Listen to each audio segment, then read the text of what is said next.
Olá, tudo bem? Começa agora mais um podcast Talk Mais, o podcast produzido aqui pelo portal SP Rio Mais.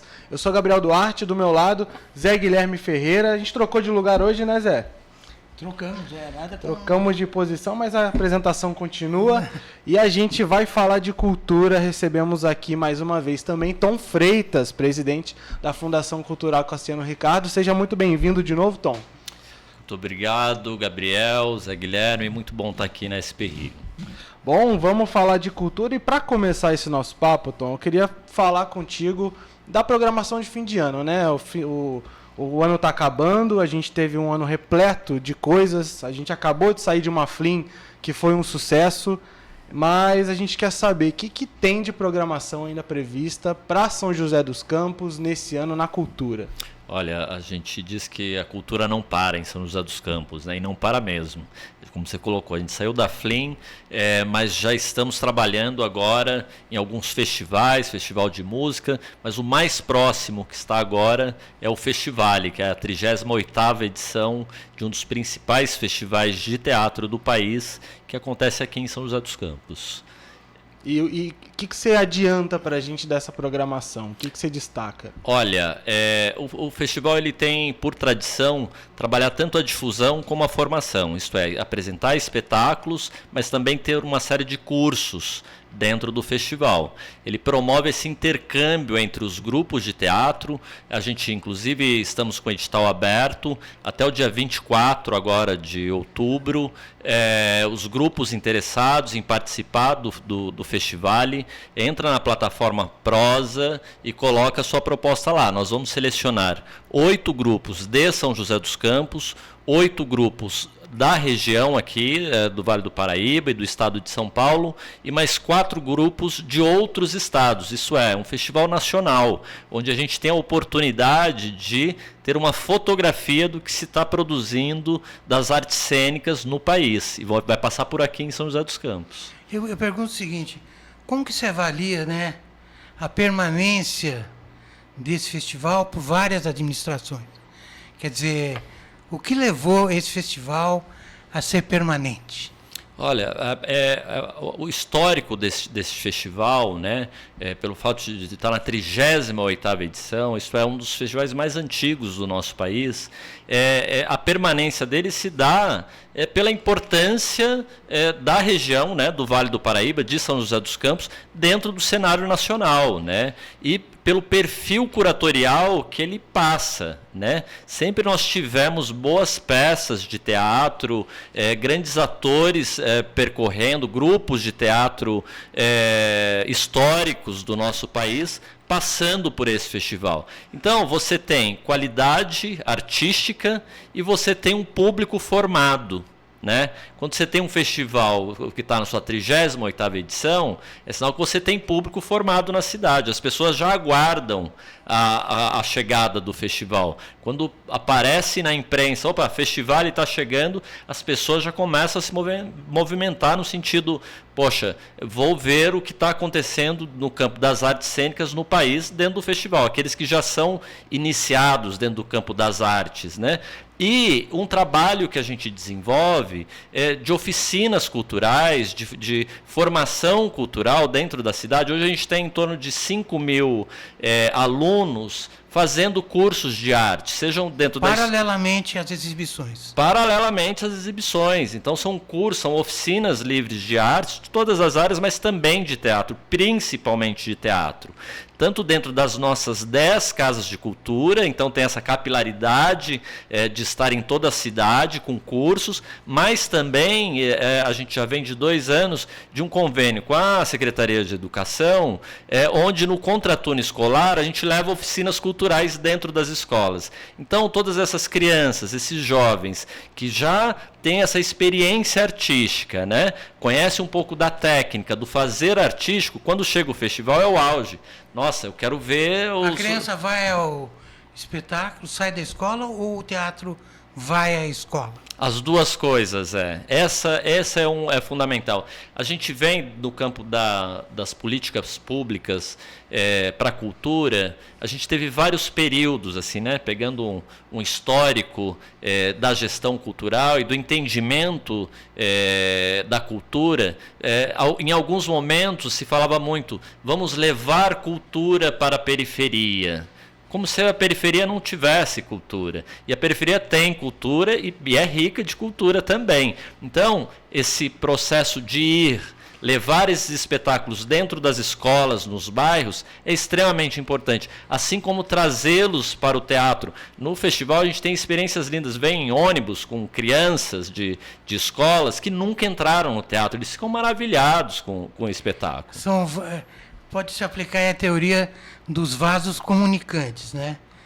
Que as coisas ficam no equilíbrio quando tem esse trânsito, essa dupla. E tem muitos desses espetáculos, porque além dessas 20 propostas que nós vamos selecionar, sendo 8 daqui de São José, 8 do estado de São Paulo e 4 de outros estados, nós temos também um edital de circulação que nós temos credenciadas várias propostas artísticas que nós vamos atribuir também no decorrer do festival. Porque o nosso edital é assim, é para propostas que não fazem parte de outros programas da Fundação, certo? Então, são propostas novas que vão estar sendo selecionadas aqui. Mas nós temos uma produção riquíssima que vem sendo feita já de anos e propostas prontas que já participaram de outros editais, como a Política Nacional Aldir Blanc, ou a Lei Paulo Gustavo, ou o Fundo Municipal de Cultura, enfim, ou produções independentes, porque esses espetáculos já estão prontos e já estão credenciados, então eles não poderiam entrar aqui. A gente identificou isso e vamos credenciá-los também, e esses espetáculos vão estar circulando em praças, parques, escolas, bairros e nos nossos teatros também. Que bacana. E Tom, como que você enxerga o perfil de quem vai ao teatro durante o festival? Ele tem uma cara ou é realmente diverso? Você sente falta de alguém? Convidaria alguém para conferir um certo público, um certo determinado grupo para conferir a nova edição do festival? Olha, sem dúvida. Embora, principalmente para as artes cênicas, diferente de outras áreas, como as artes visuais, que está num processo de formação de público para as exposições, ou mesmo para a dança, ou para o cinema, um cinema mais cult, né? A gente tem algumas exibições, né, de cinema francês no Museu Municipal, de parceria com o Ponto Mis, com obras que participam de outros festivais, mas é um público em formação. Das artes cênicas, a gente já tem um público formado, né? Tanto é que é sempre lotado os teatros. Mas tem muita gente que tem medo de teatro, né? Ah, não, aquele negócio chato, aquele negócio cabeção, aquele... Não, tem peça e a gente... Como que vai furar essa bolha? Eu acho que é mostrando que, assim, ele pode acessar aquilo que ele se sente mais à vontade também. O festival ele tem esse perfil. Ele tem espetáculos mais cabeção, mais complexos, mais que fazem, mas ele tem também outros espetáculos que é mais suave, que está mais no campo do entretenimento. E é uma escolha dele, um direito dele escolher também. E por meio disso ele vai acessando outras obras, vai perdendo esse medo do teatro, né? Tem muito teatro infantil, a gente acredita muito na formação dessas crianças e jovens para ser futuros apreciadores de arte também. Então, se ele passa a entrar quando ele é uma criança dentro de um teatro, ele vê que aquele espaço é dele também, ou ele faz um curso e entende, nossa, eu fiz um curso, tem o ensaio, tem a iluminação, ele passa a valorizar aquilo, a dar valor àquilo, ele passa a ter capital cultural, né, quando ele acessa. Ele cresce acompanhando também, né? Cresce ele segue acompanhando. E, Tom, você tocou num ponto fundamental que é o Museu Municipal, que a gente viu todo o processo de revitalização, e esse ano acredito que tenha sido um dos grandes ganhos da cultura em São José, ter o museu de volta redondinho e recebendo programação e exposições. Eu queria saber de você como que anda a movimentação dentro do museu e o que a gente pode esperar dele até o fim do ano, também considerando que agora, por exemplo, tem a exposição do Gutlicht, uma grande exposição que está se encerrando. Vem alguma coisa nova depois? Olha, Gabriel, realmente o Conta museu... tudo. Sem spoiler, né? Sem spoiler, Não, o Museu Municipal, e realmente, como vocês colocaram, ele é um grande ganho, né, ali para o centro da cidade. A gente buscou ali ter a excelência de um bom museu, né? Então a gente fez todo um trabalho de projeto, de expografia, de iluminação, de curadoria, esse centenário do Johann, né? Foi uma grande união ali de pesquisadores, de apreciadores, de colecionadores, enfim, de intelectuais para pensar essa exposição. Então nós temos parte dela é do nosso acervo, parte dela é de colecionador que nos cedeu para essa exposição. Então essa é a exposição de longa duração. A gente vem conversando, inclusive, sobre prorrogar um período maior para ela, porque a gente tem acontecido as visitas de escolas, público espontâneo que tem entrado dentro do museu para conhecer essa obra. Então talvez a gente prorrogue ela, mas está no campo do talvez ainda. A gente ainda está conversando. Que ela vai até 30 de novembro, né? Isso, talvez a gente prorrogue essa de longa, mas na parte, ela está na parte superior do museu. Na parte inferior tem uma área ali que a gente quer trabalhar exposições de curta duração. Então a gente está analisando uma série de projetos, tem muitos artistas que nos encaminharam esses projetos, a gente está analisando eles para adequar. A gente deve abrir agora uma nova exposição já na primeira quinzena de novembro, uma exposição de curta duração desses artistas contemporâneos que nós temos, que tem muita gente jovem no sentido de contemporâneo, atual, que está produzindo. É isso que eu ia perguntar. arte. Eu tinha uma pergunta, que a gente sabe que São José tem essa movimentação além da fundação, né? Quer dizer, artistas mergulhados solitariamente no seu estúdio ou coletivos em alguns ateliês. Como inserir esse pessoal na política cultural global da cidade? A gente insere por meio dos fomentos que a gente desenvolve. Boa parte dessa produção, não unicamente, mas boa parte dessa produção, ela tem sido fomentada pelos nossos editais, né? A gente tem pela LIF, pelo Fundo Municipal de Cultura, pela PNAB, que é um recurso que a gente conseguiu do governo federal, da ordem de 5 milhões, e que a gente tem disponibilizado por meio de editais para todas as áreas, inclusive as artes visuais. Agora, recentemente, nós aprovamos via Fundo Municipal de Cultura uma série de projetos de artistas e galeristas contemporâneos, porque a gente entende a importância desses galeristas, desses artistas, desses ateliês, desses espaços alternativos. Acho que a política pública ela é construída em conjunto, sabe? A cidade ela é feita, ela tem um ecossistema ali. Então esses galeristas eles fazem parte também da política pública. E essa, quer dizer, buscar o fomento nas várias instituições que dão esse dinheiro, né? Sim.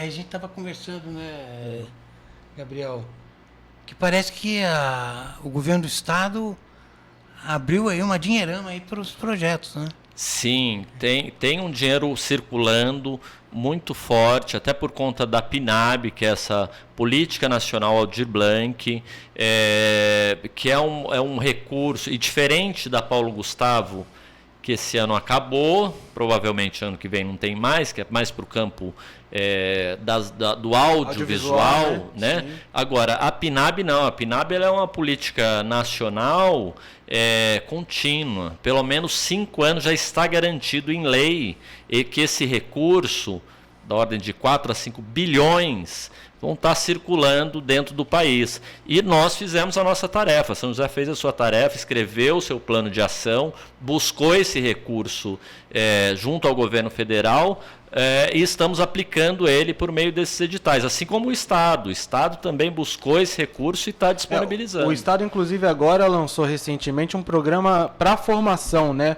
Lançou o CUT SP Pro, né? Que fala que são mais de 4 mil vagas em 65 cursos em todo o estado. São José foi contemplada tem cursos agora, inclusive disponíveis para inscrição, né, no Museu Municipal. No Museu Municipal. Não, esse eu acredito que seja um dos principais programas do governo do estado. E foi feito para profissionais, né, para quem quer trabalhar com arte, para quem quer estar nesse meio. Exato, são as escolas profissionalizantes, né? Escolas de profissionais da cultura. É um programa e que eu parabenizo aqui a secretária de Estado, a Marília Marton, uma grande amiga, uma grande gestora cultural, por este programa, porque era um desejo, uma necessidade, tínhamos demanda, o Estado tem demanda nesta área, então é muito bem-vindo esse programa. É um programa, eu estive agora semana passada em São Paulo, no lançamento desse programa, até para entender esse todo dele, mas nós já vínhamos conversando com os gestores do programa sobre a importância disso e qual é a demanda que temos aqui em São José dos Campos. É um campo que a gente tem, é vasto nessa área de profissionalização. O que falta em São José em termos de profissional? Olha, entendendo a economia criativa como um ecossistema que abarca ali uma série de profissionais que vai desde o artista, mas passa pelos técnicos de som, de luz, de cenografia, de figurino, enfim, ele é vasto. Então a gente precisa trabalhar o todo disso. A gente tem esse trabalho já de iniciação no campo das artes, a gente tem o trabalho de aperfeiçoamento, de qualificação desses que se iniciaram e têm interesse e se qualificar, que é no caso os nossos núcleos, a orquestra, então o coro. Esses profissionais podem atuar nos projetos em andamento. Por exemplo, no festival de teatro, a pessoa se forma e pode se candidatar a alguma posição dentro desse universo, não é isso? Sem dúvida, Zé. E a gente vê isso pensando a médio e longo prazo, a gente vê um aumento das produções artísticas, mas você não vê um aumento desses profissionais que trabalham nessas produções artísticas. Né? Os técnicos de som, de luz, de cenografia, de figurino. Então você precisa ir trabalhando esse campo, que é um campo gigante que o mercado vai absorver. Assim que essas pessoas se qualificarem, eles vão ser absorvidos nesses festivais. Você vê em São José, a gente tem uma série, isso falando São José dos Campos, nem falando Vale do Paraíba, São José dos Campos, a quantidade de eventos, como festivais de música, os nossos festivais de teatro, festival de gastronomia, é uma diversidade de eventos que vem crescendo muito, muito nos últimos anos, e a tendência é ainda ser maior. E às vezes você não tem esse profissional, você fica refém daquela meia dúzia de profissionais, e muitas vezes ele não tem agenda, daí você tem que trazer de fora, tem que trazer de São Paulo. Não, o que eu pensei também é que também tem que existir um trabalho para que esses profissionais se formem aqui, mas também não acabem indo para São Paulo, indo para o Rio.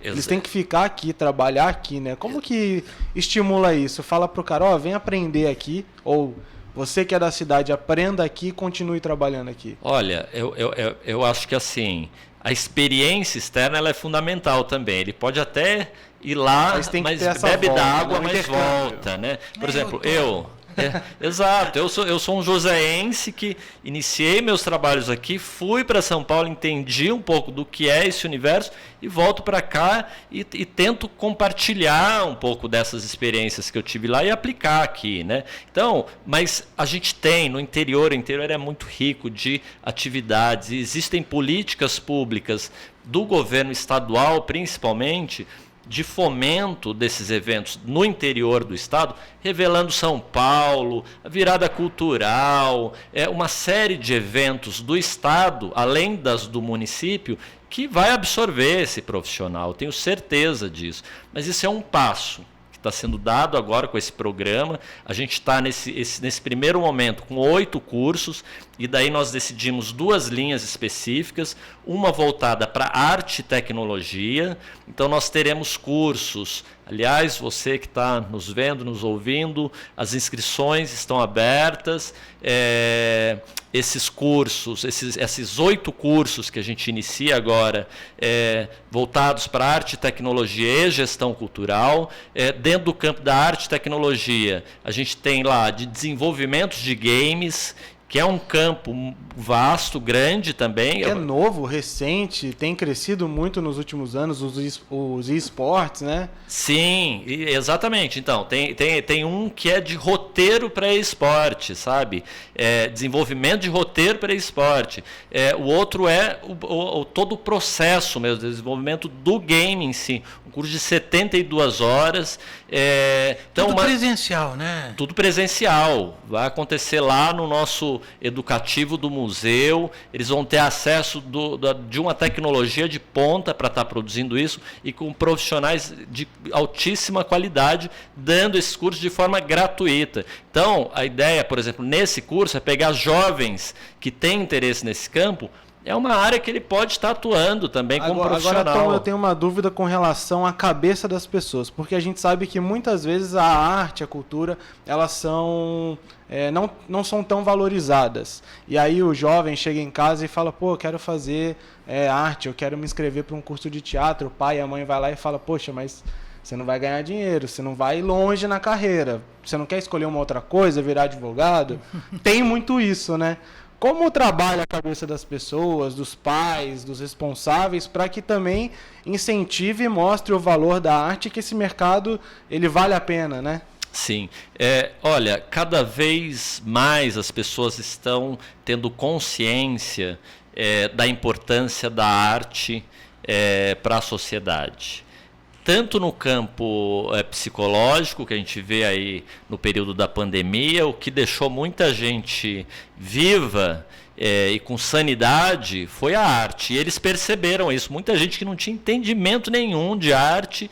Nossa, olha a importância desse músico, eu preciso ver uma live ali, eu preciso dar um respiro. Então, naquele momento teve uma chavinha que mudou também para muita gente. Eu percebo, enquanto gestor cultural e artista, eu percebo essa chavinha mudou. Agora, o outro fator é a questão da criatividade.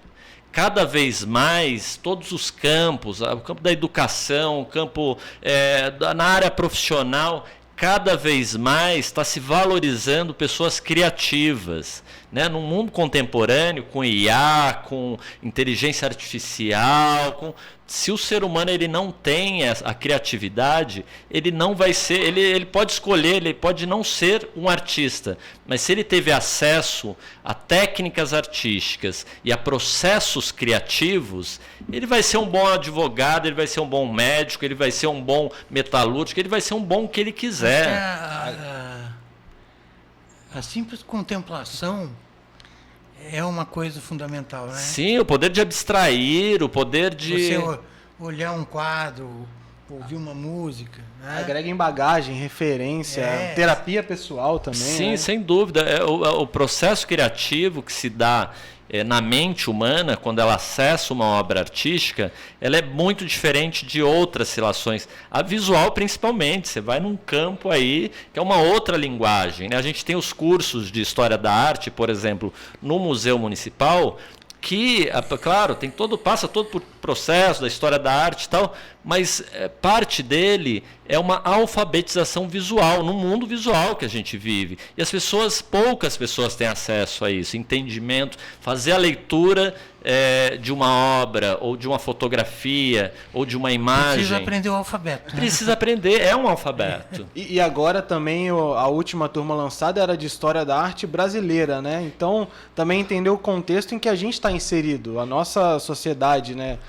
Local daqui, né? Isso, a gente buscou, com este curso, que já está em andamento, fazer um recorte da história da arte brasileira. Então a gente está passando ali pelos grandes artistas brasileiros e teremos, inclusive, dentro do curso, um módulo que a gente vai falar, por exemplo, do Johann Gutlich, que daí já dialoga com com a exposição. A gente já está conversando com o Jorge Gutlich, que é o filho do Johann, um grande pesquisador, um grande artista também. Aliás, ele esteve aqui. O Jorge teve? Né? Ele esteve aqui há pouco tempo para falar do pai dele. Sim. Recomendo aí para todos os ouvintes. Assistam aí os episódios do Talk Mais. O Gutlich filho falando do Gutlich pai. Vale muito a pena. Vale muito a pena. Ele foi um dos curadores também, junto com o Fábio Saped, com a Cláudia. Então, a gente, em um dos módulos, uma das aulas, a gente vai inserir no curso de História da Arte. Eles estarão lá falando do Johann, do processo deste artista holandês que veio para o Brasil, que criou a Escola de Belas Artes e que tem a sua produção, a sua criação aqui, que está exposta no Museu Municipal. Então, esse curso foi voltado, tivemos esse recorte, e agora já em final de novembro a gente termina e abre uma nova turma, e daí a gente volta a expandir o olhar. Daí a gente mesmo material do primeiro curso ou é uma coisa nova? É semelhante. Entendi. É semelhante porque é um outro profissional. O Gui, ele vem de uma outra escola, que é a Escola de Belas Artes de São Paulo, e dá aula lá na Escola de Belas Artes, e é um joseense também que saiu, deu uma circulada, foi para Portugal fazer a sua pesquisa. Hoje dá aula na Escola de Belas Artes, mora aqui em São José, e nós conseguimos identificar ele e levar para o museu. E daí é um outro material, mas a gente vai estar falando da história da arte ocidental. São quantas vagas? Porque o último agora são 150, né? Isso, 150 vagas. Tá cheia? Tá cheia. Ela, claro que ela tem ali 30% que começa, e no decorrer tem essa variação, né? Mas sempre que a gente abre, tem uma busca muito grande, chega a 300, 400 pessoas brigam por vaga. Então, assim que abrir, entra lá no site da Fundação.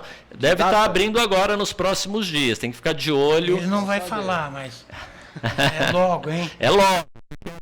Vale a pena. Vamos mudar um pouquinho de assunto só. Vamos falar um pouquinho de música. Música. Vamos falar da orquestra. A orquestra parece que encontrou seu caminho, né? Encontrou o norte ali, né?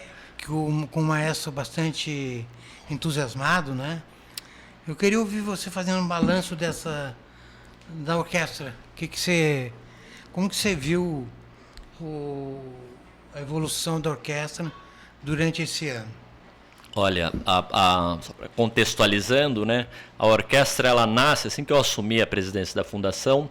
Nós criamos esta orquestra, que é uma orquestra de formação, que é uma orquestra que possui músicos profissionais, mas também possui músicos bolsistas que estão no seu processo de formação.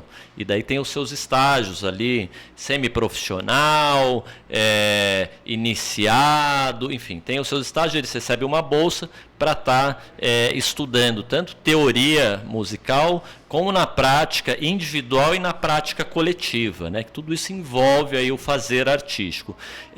De lá para cá, foram vários momentos, ajustes, e hoje realmente, como hoje você colocou, ela está na rua, está se apresentando, cada mês com um repertório novo, além de fazer concertos de câmara lá no auditório do Museu Municipal, com instrumentos individuais, ou solos, ou duos, ou trios, onde, num processo de formação de público também, se conversa com esse público, se fala, o nome desse instrumento é tal, ele surge assim, grandes compositores utilizaram criaram obras para este instrumento, e dentro da orquestra, dentro do coletivo, ele aparece assim, assado. Então, é um processo de formação, um processo de formação de público, mas também um processo de formação deste músico, porque quando ele se apresenta só ele e o instrumento, ou o cara é bom, ou o cara é bom, não dá para ser meio termo. Então, para o próprio músico da orquestra, é essencial esse exercício também de estar... Não pode desafinar. Não pode, tem que estar no tom certo, né? E essas apresentações de câmara, mas também as apresentações completas. Inclusive agora, na quarta-feira, já fica aqui o convite a todos e todas. A orquestra estará se apresentando no Teatro Municipal com um belo concerto. Aguardo vocês lá. Que bacana, estaremos lá. E a gente está caminhando para o fim do nosso papo, Tom, mas o Zé tinha uma pergunta sobre a Flim, né? E a Semana Cassiano Ricardo, que o Zé é um grande admirador de Cassiano, como muitos de nós aqui de São José. E, bom, Zé, Não, eu queria que você... A Flim também está crescendo, né? Você vê que a Flim já não se cabe em si, né? É muita gente, muita procura, né? E a gente tem na programação a Semana Cassiano Ricardo. Você acha que deu certo? A Semana Cassiano Ricardo, no meio da Flim? Você acha que funcionou ou que ainda precisa de alguns ajustes? Porque me parece que Cassiano ficou meio perdido. Olha, Zé, essa é uma crítica interessante e pertinente, sabe? A Semana Cassiano Ricardo, que está na sua 55ª edição, ela, no decorrer, ela foi se perdendo, foi perdendo a importância dela. Então a gente, desde na presidência do Aldo, quando eu era diretor de cultura, e agora como presidente, a gente vem nesse processo de dar um novo corpo para a Semana Cassiano Ricardo. A gente tem convidado o Júlio, que é um grande pesquisador de Cassiano Ricardo, para fazer essa curadoria. Uma das estratégias que nós utilizamos nos últimos anos foi inseri-la dentro da Flim, que obviamente é muito maior, tá gigante a Flim, como você falou, não cabe dentro dela. Ela está entre as principais feiras literomusicais do país. São grandes nomes que a gente vê circulando ali. Então nós inserimos, acho que essa união da Semana Cassiano Ricardo dentro deu um corpo para ela, um corpo. E assim que ela se estabelecer, e ela vem se estabelecendo a cada ano que passa, ela vai se encontrando ali, ela vai ter o corpo dela e vai ter autonomia de acontecer em outro momento, né? Eu acho que como uma incubadora, né? A Flim talvez abraçou a semana e está dando vida novamente para essa semana, que é uma semana de arte, né, em homenagem ao nosso patrono, a Cassiano Ricardo, e a gente tem buscado essa valorização. Isso, às vezes, ela não aparece tanto lá na Flim, na festa em si, mas tem um trabalho anterior feito de oficinas literárias dentro das escolas, com comunidades, com alunos de escolas, da Fundas. Tem sido feito um trabalho ali de fanzine, de construção de poesia, de conhecer Cassiano Ricardo. Então é um trabalho que às vezes não aparece tanto na Flim, mas ela aparece no entorno, no processo todo. E é essa a nossa estratégia. Muito bacana. Tom, para fechar o papo, a gente falou de Cassiano, falou do Gutlich agora há pouco. Eu queria perguntar para você uma questão até mais pessoal. A gente vê a cultura em São José trabalhando os personagens dela que às vezes podem ficar esquecidos. Ou o público mais jovem, por exemplo, às vezes não tem tanto acesso, não conhece. Que outro personagem da cidade você tem vontade de trabalhar como gestor? Quem você acha que a cidade deveria apostar, trazer à tona e produzir alguma coisa em cima? Olha, eu acho que a gente tem vários artistas que tiveram a sua importância no desenvolvimento da cultura de São José dos Campos, né? O próprio Johann Gutlich, né, que está no seu centenário, a gente está trazendo no campo das artes visuais, né? A gente tem o Cassiano no campo da literatura, mas a gente tem diversos artistas dentro de São José, e seria injusto eu citar um ou outro, porque são muitos artistas. A gente estava até ainda falando do Sóstenes, né, que a gente tem na entrada do museu, esse grande artista controverso, com todas as suas questões ali. A gente tem obras dele no nosso acervo.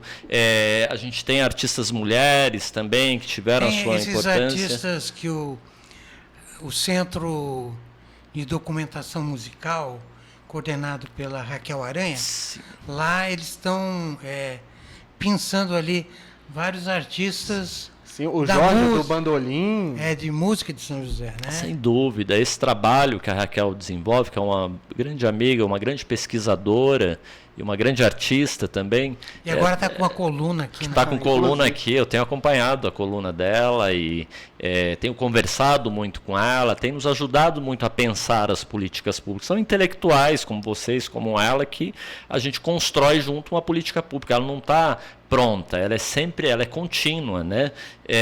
Então, esse trabalho que ela desenvolve com esse acervo de música, do choro, é fundamental. Então, você tem grandes artistas nas várias áreas artísticas que merecem, né? Agora, por outro lado, eu sou muito... eu entendo a importância da preservação e de manter esses artistas, né, o legado desses artistas como referências, mas assim, o dinheiro às vezes é curto, né? A gente tem um recurso específico, então a gente tem que tomar, enquanto gestor, às vezes a gente tem que tomar algumas decisões de orçamento, né?